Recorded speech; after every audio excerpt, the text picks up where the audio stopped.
Tuhan memberkati orang lain melalui diri kita. Saudara-saudara kekasih, ini menjadi sebuah tantangan yang unik. Tuhan memberkati orang lain melalui diri kita. Dasar dari percakapan ini saya akan mengajak teman-teman, saudara-saudari untuk bisa membaca kitab Yunus pasal 1 sampai habis. Dalam teks ini kita melihat bahwa Tuhan itu memanggil Nabi Yunus untuk pergi ke Niniwe, mengabarkan sebuah berita yang intinya adalah agar orang Niniwe itu bertobat dari kejahatan mereka. Dan Nabi Yunus dipanggil memberitakan berita itu. Yang unik adalah penduduk kota Niniwe ini itu berbeda suku, berbeda bangsa dengan Yunus. Tapi Tuhan Allah memanggil Yunus untuk membawa kabar pertobatan yang sekaligus menjadi kabar sukacita bagi orang Niniwe. Agak unik Allah kita ini karena Dia selalu memberi perhatian kepada proses-proses perbaikan kehidupan manusia, pertobatan hidup manusia, kalaupun di luar dari suku atau bangsa pilihan Tuhan sendiri. Maka Yunus yang dari kalangan orang Israel itu dipanggil untuk membawa berita ke sana. Saudara-saudara kekasih, ini menjadi unik karena Tuhan kita itu tidak hanya ingin agar bangsanya yang baik, orang pilihannya yang baik, tapi juga bangsa lain, begitu ya.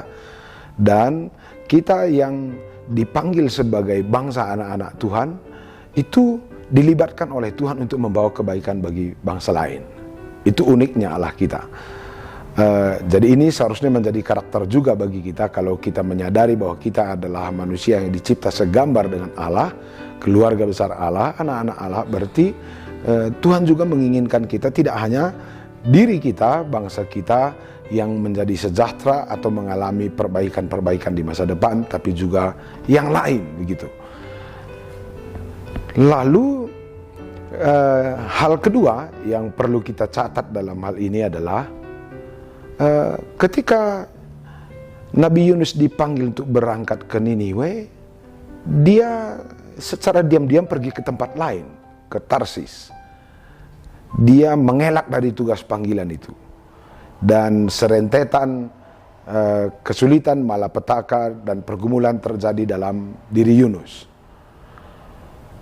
Lalu ketika Tuhan berdialog dengan Yunus, kenapa engkau tidak ke sana? Yunus ini keberatan, begitu ya. Aku tahu engkau mengasihi mereka, tapi aku keberatan karena orang itu jahat, begitu. Ternyata, kalaupun bangsa Israel ini yang diwakili oleh Yunus, kira-kira begitu, memiliki kekerasan hati, memiliki eksklusivisme bagi dirinya sendiri dan kaumnya, dan ketika dia gagal memahami Allahnya, gagal memahami rencana baik Allah melalui dirinya kepada orang lain, Tuhan tidak marah kepada Yunus. Tuhan tetap menerima dia sebagai bangsa yang gagal memahami karakter, spirit Tuhan, kasih karunia Tuhan bagi bangsa lain. Dalam hal ini, berita sukacita kita adalah ketika Tuhan memanggil kita, keterbatasan-keterbatasan kita pun memahami Tuhan, ternyata tidak menghentikan kebaikan Tuhan kepada diri kita dan kepada orang lain. Begitu gencarnya terus Tuhan membuka peluang berdialog dan menjejali Yunus dengan cinta kasih dan pengampunan, ternyata inilah yang pada akhirnya membuka pikiran baru dalam diri Yunus bahwa kebaikan Allah itulah yang akan menjadi kekuatan hidup yang membangun makna hidup kita.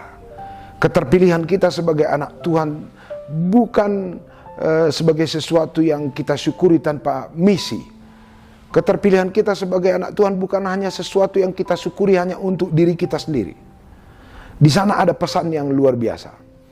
Pemilihan Tuhan atas kita sebagai umatnya, sebagai bangsanya, itu bertujuan untuk melipat gandakan makna kehidupan kita, bahwa pemanggilan itu bertujuan untuk membuat kita juga menjadi berkat bagi orang lain, menjadi berkat bagi dunia lain. Ini menjadi satu perenungan yang penting bagi kita. Saudara-saudara kekasih Tuhan, ada berapa kita orang Kristen yang ketika dibaptis, disidi, lalu hidup kita masuk ke dalam tanda kutip sebagai umat yang beragama dan patuh kepada Tuhan, lalu kita terjebak dalam keasikan untuk berpikir bagi diri sendiri. Apakah ini tujuan dari kehidupan kita dipanggil oleh Tuhan menjadi umatnya, menjadi anaknya? Ternyata bukan. Kita sendiri dipanggil oleh Tuhan bukan karena kita bangsa yang sempurna, bukan karena pribadi yang sempurna, tapi kita dipanggil oleh Tuhan supaya kita semakin disempurnakan. Oleh karena itu, pemanggilan itu sebenarnya bukan karena keunggulan kita, tapi sebuah anugerah. Dia memanggil kita, tapi dia juga dalam keterbatasan kita akan mengutus kita membawa kebaikan kepada orang lain, kepada dunia lain. Mari kita catat dan renungkan ini baik-baik. Pemanggilan Tuhan itu adalah sebuah anugerah dan sebuah proses yang membuat kita memiliki makna kehidupan yang jauh lebih besar, yakni menjadi anugerah dan berkat bagi orang lain. Kekasih Tuhan, mari kita renungkan, apakah kekristenan yang kita miliki saat ini hanya asik dan sibuk untuk berpikir diri kita sendiri? Kita bangga dengan status kita sebagai orang percaya, kita bangga sebagai orang Kristen, kita bangga juga sebagai orang GBKP. Tapi pertanyaannya, benarkah kita ini dipanggil oleh Kristus bersekutu di hadapannya, memiliki gereja, memiliki sahabat hanya untuk komunitas kita? Ternyata melalui teks ini, bukan.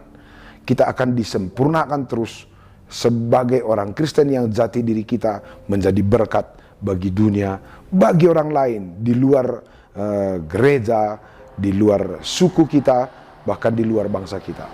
Belakangan ini godaan kita yang paling rumit, termasuk di gereja kita GBKP, adalah mulai terjadinya godaan-godaan untuk berpikir bagaimana supaya diriku yang sudah beragama dan beriman ini menjadi makin lama makin baik.